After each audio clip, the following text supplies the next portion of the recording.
Para ulama mengatakan sujud sahwi itu bolehkah sebelum salam? Ulama sepakat, sujud sahwi itu boleh dilakukan sebelum salam dan boleh pula dilakukan setelah salam, apapun keadaannya. Apapun keadaan Anda, boleh Anda melaksanakan sujud sahwi itu sebelum salam atau setelah salam. Taib.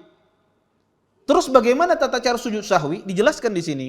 Di dalam hadis Dzul Yadain ini dijelaskan bahwasanya Nabi SAW beliau bertakbir. Beliau bertakbir Allahu Akbar. Kemudian beliau sujud. Apa yang dibaca di waktu sujud? Bacaan sujud itu semuanya sama. Seperti bacaan sujud di dalam sholat. Tidak ada bedanya. Adapun yang tersebar di masyarakat, di buku-buku fikih disebutkan bacaan subhana man la yanamu wa la yashu, maka ini tidak ada asalnya. Tidak ada asalnya. Maksudnya tidak ada asalnya itu apa, Ustaz? Anda cari di buku hadis, kadang menemu Anda hadis tersebut. Berbeda dengan hadis palsu. Kalau hadis palsu itu yang mencari ada hadisnya. Ada sanadnya. Kalau la aslalahu ini kededa.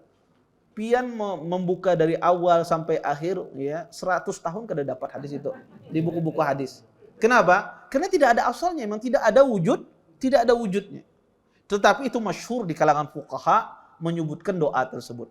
Tetapi yang benar adalah doanya, bacaannya seperti bacaan di waktu sujud di dalam sholat. Kemudian Nabi SAW di dalam hadis Dzul Yadain ini, setelah beliau sujud, bertakbir, beliau mengucapkan Allahu Akbar. Beliau di sini duduk di antara dua sujud. Apa yang dibaca? Bacaannya seperti bacaan duduk di antara dua sujud. Tidak ada bedanya. Kemudian Nabi bertakbir lagi Allahu Akbar. Ya, dan beliau membaca doa seperti doa di dalam sujud. Kemudian Nabi bertakbir lagi Allahu Akbar. Kemudian beliau salam. Maka salam ini dilakukan baik itu sujudnya setelah salam ataukah sebelum salam. Kedua-duanya salam.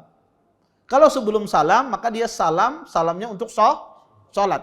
Kalau setelah salam maka dia juga salam sujud sahwinya. Taib, Ustadz, bagaimana hukumnya kalau seandainya ulun pas sujud sahwi ini ragu-ragu sujudnya 2 kali ke sekali kata dek.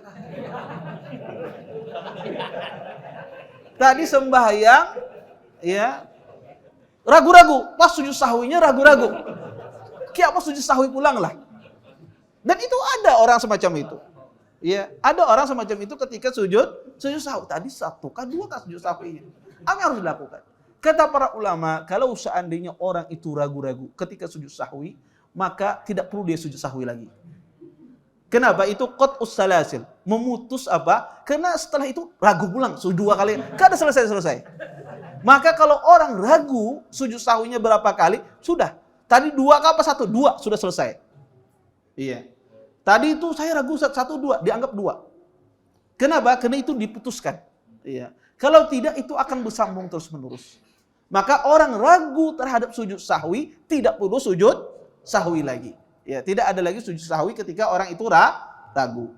Kemudian sujud sahwi ini kalau sebelum salam dilakukan tidak ada masalah. Tapi yang paling bermasalah adalah sujud sahwi ini ketika dilaksanakan setelah salam. Khususnya bagi orang yang masbuk.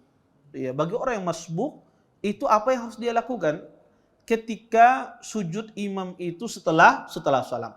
Maka orang yang masbuk ini ada 2 keadaannya. Pertama, dia mendapati imam waktu salahnya.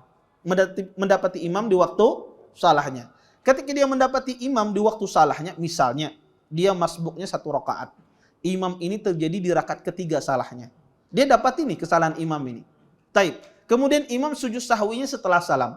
Apakah dia sujud sahwi bersama imam? Tidak. Ketika imam salam, dia naik, nanti dia sempurnakan, baru dia sujud sahwi. Tapi kalau seandainya dia tidak mendapati kesalahan imam, artinya imam itu terjadi kesalahannya di rakaat pertama, sedangkan dia masuk bersama imam ini di rakaat kedua, dan imamnya sujud sahwinya setelah salam, apa yang harus dia lakukan? Maka dia tidak mengharuskan sujud sahwi, tidak perlu dia sujud sahwi. Kenapa? Karena dia tidak mendapati kesalahan bersama imam. Maka tidak perlu dia sujud sahwi. Kecuali imamnya sujud sahwinya sebelum salam. Taib. kasih. Jazakumullah khairan wa barakallahu fikum. Video ini dibuat atas partisipasi dari donasi Anda. Semoga menjadi amal jariah bagi Anda semuanya.